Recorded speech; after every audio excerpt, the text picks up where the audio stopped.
हजरात, यूएन की फौज ने साफ इनकार कर दिया है।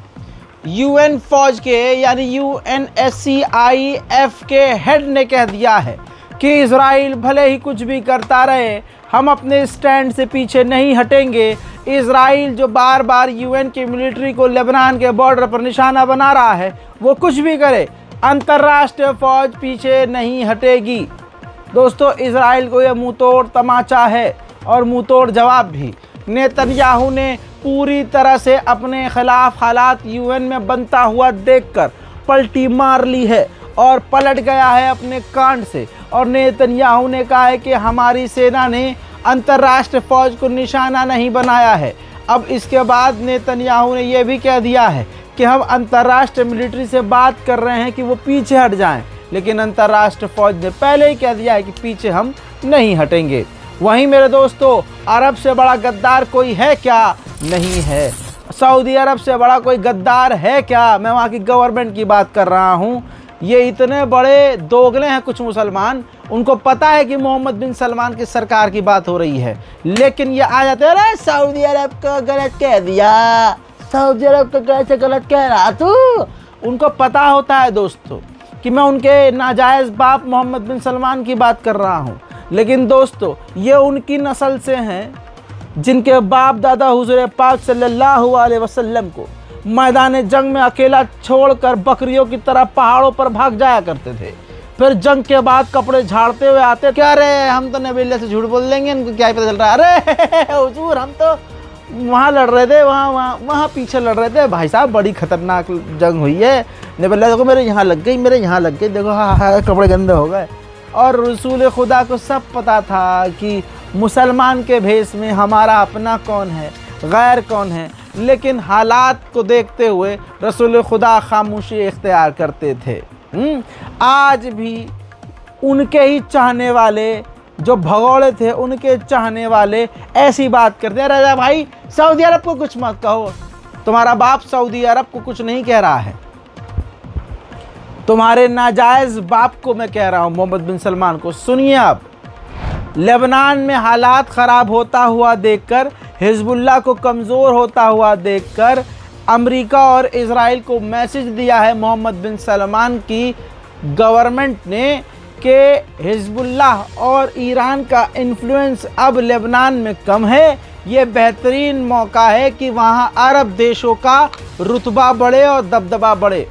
आप देख रहे हैं मोहम्मद बिन सलमान की सरकार या आले सऊद अभी भी शिया सुन्नी में लगी हुई है, चारों तरफ से पिछवाड़े पर लट पड़ रहा है, लेकिन इनको शिया सुन्नी करना है। दुनिया याद रखेगी इस नरसंहार में इजराइल का साथ किसने दिया। यूके ने एक बार फिर से मना कर दिया है कि F-35 और दूसरे लड़ाकू विमानों के पार्ट्स इजराइल को देना हम बंद नहीं करेंगे। उधर जर्मनी ने भी अपनी औकात दिखाई है और नरसंहार में इजराइल का साथ देते हुए सूअर की नस्ल ने कहा है, जर्मनी ने कहा है कि हमें अब तक कोई ऐसा साइन नहीं दिखा है जिससे हमें ये लगे कि इजराइल नरसंहार कर रहा है। उधर जर्मनी के अंदर जर्मनी के खिलाफ प्रदर्शन होता हुआ देखकर कहीं ना कहीं जर्मनी की सरकार प्रेशर में आ गई है और इजराइल से कहा है कि आप एक ऐसा डॉक्यूमेंट साइन कीजिए जिस पर आप हमसे वादा करेंगे कि हमारे हथियारों का इस्तेमाल आप नरसंहार जेनोसाइड करने के लिए नहीं करेंगे। दोस्तों, इजराइल इस पर साइन कभी नहीं करेगा। गाजा के अंदर इजराइल के सैनिक मकानों को तबाह करके, बच्चों की जिंदगियां तबाह करके, नरसंहार करके, घरों में घुसकर बच्चों के कपड़ों से खेलते हुए कह रहे हैं, मजाक उड़ाते हुए कि ये पहनूं कि मैं ये पहनूं। अल्लाह तुम्हें बहुत जल्द कफन पहनाएगा। देखिए